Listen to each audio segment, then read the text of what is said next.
Shalom saudara, dalam VOP kali ini kita akan membahas mengenai pilar pernikahan Kristen dan LGBTQ.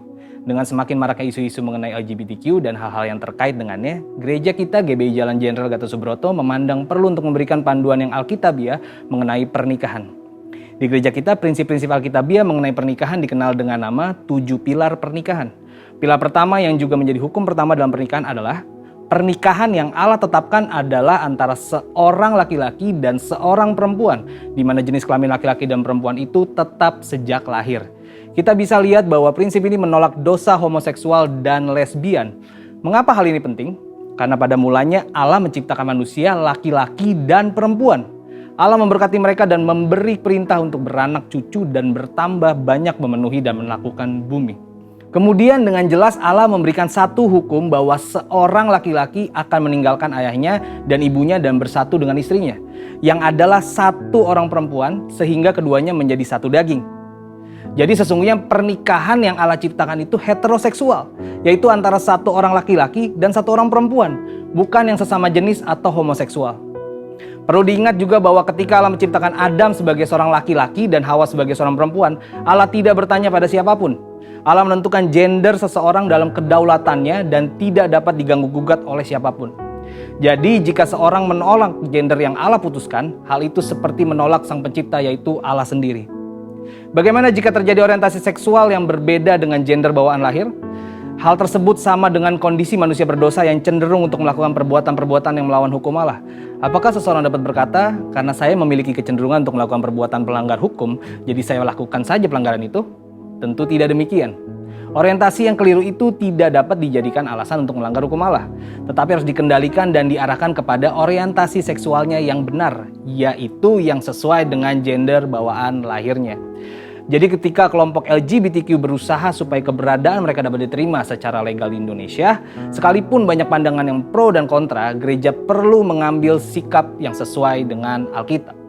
Sekarang mari kita lihat faktor-faktor apa saja yang menjadi penyebab LGBTQ. Faktor pertama yaitu adalah faktor pola asuh dalam keluarga. Faktor pengasuhan dalam keluarga punya pengaruh yang sangat besar terhadap perkembangan satu individu, dari bayi sampai dewasa. Perkembangan yang dimaksud mencakup tubuh, jiwa, dan rohnya. Karena itu parenting yang baik sangat penting supaya seorang anak yang akan berkembang dengan baik. Saul Maclett, seorang dosen dan peneliti dalam bidang psikologi, menemukan bahwa anak mengamati model yang memberikan contoh perilaku maskulin atau feminin. Setelah mengamati, anak tersebut akan berusaha meniru sekalipun perilaku tersebut tidak sesuai dengan gendernya. Karena anak akan meniru apa yang sering dilihatnya. Faktor kedua yaitu faktor lingkungan. Faktor lingkungan baik di dalam keluarga maupun di luar keluarga juga memiliki pengaruh yang besar. Dikatakan oleh Jonathan Tan, seorang transgender yang sudah dipulihkan di dalam nama Tuhan Yesus. Inilah pentingnya seorang anak harus diberlakukan sebagaimana identitas dirinya. Jika ia terlahir sebagai anak laki-laki, maka ia harus diperlakukan sebagai anak laki-laki. Diasuh dan dibesarkan sebagai seorang anak laki-laki. Demikian pula dengan perempuan. Proses perlakuan dan pengasuhan yang tidak sesuai sejak belia akan membentuk fondasi identitas diri yang tidak tepat pula hingga dewasa. Faktor ketiga adalah faktor psikologis. Faktor psikologis juga memiliki peran yang besar dalam mempengaruhi seseorang menjadi LGBTQ. Beberapa di antaranya tidak percaya Tuhan, tidak mendapat perhatian keluarga, trauma masa kecil, ejekan saat kecil, kekaguman yang berlebihan, kesalah pergaulan, sering menonton film porno, dan hal lainnya.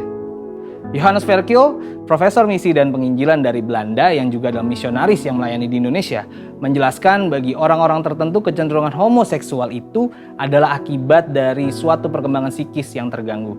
Mungkin terjadi bahwa kesalahan-kesalahan yang dibuat dalam pendidikan, pengalaman dalam masyarakat, gangguan-gangguan komunikasi dalam pertalian-pertalian dengan sekitar menimbulkan kecenderungan homoseksual dan pola-pola kelakuan. Bagaimana dengan argumen dari kelompok LGBTQ yang menyatakan bahwa mereka menjadi seperti kondisi mereka saat ini bukan karena keinginan mereka, tetapi karena faktor genetik yang mereka warisi. Faktanya, hingga saat ini di dalam dunia medis belum ada penelitian secara saintifik yang menunjukkan bahwa LGBTQ itu disebabkan karena faktor genetik. Jadi, setelah mengetahui hal-hal tersebut, bagaimana seharusnya sikap dan tindakan gereja mengenai hal ini? Untuk menjangkau dan memulihkan kelompok LGBTQ, gereja perlu memperhatikan hal-hal berikut. Pertama, Yesus mengasihi semua orang berdosa tanpa memandang dosa masa lalunya. Contohnya, Yesus mengasihi dan menolong wanita Samaria yang telah bergonta-ganti pasangan sehingga wanita itu berubah dari seorang wanita yang hidup bebas menjadi seorang penginjil yang memenangkan banyak jiwa. Yang kedua, salah satu penyebab kuat LGBTQ ialah faktor pola asuh keluarga. Karena itu gereja harus memfasilitasi para orang tua untuk dapat melakukan parenting dengan benar. Ketiga, gereja harus menghindari sikap menghakimi kelompok LGBTQ. Mereka harus berusaha menjangkau dan melayani mereka. Keempat, gereja-gereja di Indonesia perlu aware dengan perkembangan kelompok LGBTQ di Indonesia. Diperkirakan saat ini di 25 provinsi di Indonesia telah ada organisasi LGBTQ yang telah berusaha dengan berbagai upaya agar LGBTQ dapat diterima secara legal di negeri ini. Sebagai kesimpulan, kita mengerti bahwa pernikahan yang Allah tetapkan adalah satu orang laki-laki dan satu orang perempuan, di mana jenis kelamin laki-laki dan perempuan yang dimaksud adalah bawaan sejak lahir. Faktor pola asuh keluarga yang tidak sehat dan faktor lingkungan adalah dua faktor yang menyebabkan LGBTQ. LGBTQ bukan disebabkan oleh faktor genetik, karena LGBTQ dapat disembuhkan bila yang bersangkutan memiliki keterbukaan.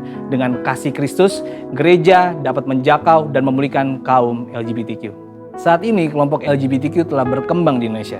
Oleh karena itu, gereja-gereja di Indonesia perlu membangun jaringan kerjasama untuk membuat pelayanan yang terencana dan berkelanjutan untuk melayani dan memulihkan kaum LGBTQ.